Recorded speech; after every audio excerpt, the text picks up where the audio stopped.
Il y a un jour dans l'année que le premier ministre n'espère pas voir venir, c'est celui où la protectrice du citoyen va dégonfler la balloune de la propagande libérale sur la fin de l'austérité toxique. Va dégonfler la balloune du fait que cette magnifique gestion a créé des milliards de dollars de surplus qui vont être utilisés pour des bonbons électoraux. Sur le dos de qui?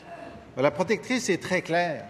Le gouvernement libéral a réduit le nombre de personnes au Québec qui ont des soins à domicile. Il a réduit le nombre d'heures par personne de soins à domicile. Je cite la protectrice. Les établissements éliminent des services. Certains retranchent du calcul des heures allouées celles qui sont consacrées à faire les courses. Plusieurs ont mis fin à la gratuité des services d'aide domestique, sans tenir compte de la capacité de payer des usagers.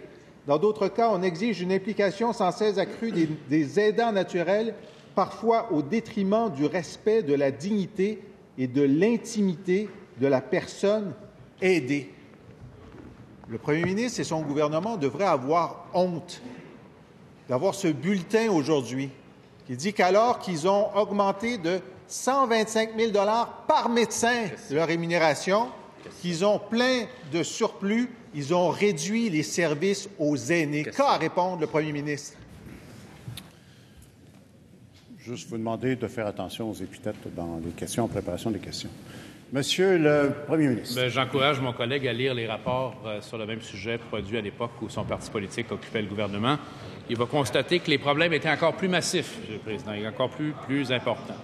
Maintenant, il est naturel qu'un rapport semblable fasse état des progrès qui restent à faire et on est tout à fait à l'aise avec le rapport et la nécessité de continuer notre action. Continuer notre action dans le sens de quoi? Dans le sens de poursuivre les investissements en santé et services sociaux, notamment en soins à domicile, notamment dans nos centres d'hébergement, notamment dans l'accès aux médecins de famille qui progressent de façon sans précédent, je dirais sans précédent depuis au cours des dernières années, le nombre de personnes de plus qui ont des médecins de famille. Alors, au contraire, malgré ce que dit le collègue, il y a des progrès qui se font. Il est normal que le rapport fasse état des déficiences qui restent à améliorer et à corriger, mais on est nettement dans la bonne direction. Et je vais le dire très clairement, pour référer à l'introduction de la question, il n'y a pas eu jamais d'austérité au Québec. Il y a eu un ralentissement. Bien, si on rit en écoutant ça, c'est qu'on ne connaît pas c'est quoi la définition de l'austérité. Alors, Monsieur le Président, il y a eu un ralentissement de la croissance des dépenses. Ça nous a permis d'investir dès que possible, notamment en éducation et en santé. Alors qu'on nous avait laissé avec un trou de 7 milliards, on a rétabli les choses. Monsieur le chef de l'opposition, s'il vous plaît. Vous parlez du déficit de compassion de ce gouvernement, mais là, le premier ministre dépasse les bornes.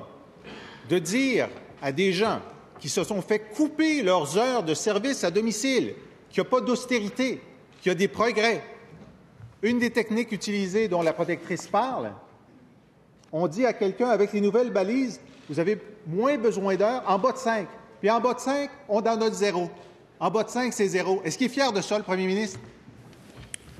Monsieur le premier ministre. Monsieur le Président, je suis surtout fier grâce aux moyens retrouvés, pour les Québécois et par les Québécois, qu'on avait pris l'engagement d'investir 150 millions de dollars par année pour 5 ans pour les soins à domicile.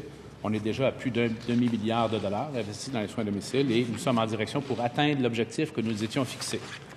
Je suis également très fier de dire qu'on a investi pour ajouter, pas juste des budgets, des personnes dans nos CHSLD pour s'occuper de nos aînés en CHSLD. C'est plus de 1200 personnes dont on parle et on a vu la récente annonce sur les soins d'hygiène. Je suis également très fier que l'offre alimentaire, les repas que nos aînés consomment en CHSLD est en voie de s'améliorer de façon significative. Donc, si je résume, on est en progrès. Est-ce que tout est parfait? Non. Mais on progresse grâce aux moyens retrouvés. Deuxième complémentaire, Monsieur le chef de l'opposition. L'absence de remords du premier ministre face à la réduction du nombre de personnes qui ont des services, la réduction du nombre d'heures qui est donné, ça me dépasse. Lui qui est médecin, il apprend que ces services retranchent substantiellement les plans de service sans évaluation préalable. Contrairement à ce que les médecins disent, ils réduisent les plans de service. Il n'y a pas le moindre remords de ça. Aucun. Monsieur le premier ministre. Le remords que j'aurais ressenti très clairement par rapport à la population du Québec, ça aurait été de ne pas agir pour combler l'énorme trou de 7 milliards de dollars qui nous était réservé à notre arrivée au gouvernement. Non seulement on a réussi à corriger cette situation sans précédent, et on en a fait une occasion pour améliorer nos services publics et améliorer la justice sociale. Bientôt, notre collègue parlera de lutte à la pauvreté. Et ça n'aurait pas été possible, tout ça, y compris l'investissement en soins à domicile, y compris le plus grand nombre d'infirmières praticiennes, y compris les supercliniques dont les annonces se succèdent à un rythme très élevé. Rien de cela n'aurait été possible sans nos moyens retrouvés. Nous avons retrouvé les moyens, mais pourquoi? Pas pour la feuille comptable, pour donner davantage de services aux Québécois, notamment les plus vulnérables. Troisième complémentaire, Monsieur le chef de l'opposition. Il est fier. Il est fier, le premier ministre, d'avoir accumulé 2 milliards et plus de surplus cette année.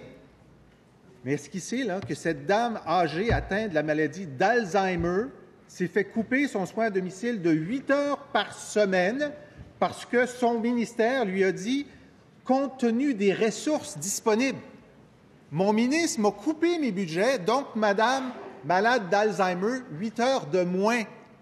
C'est ça qu'il a fait. C'est de là qu'ils viennent ces surplus. Est-ce qu'il est fier? Monsieur le Premier ministre.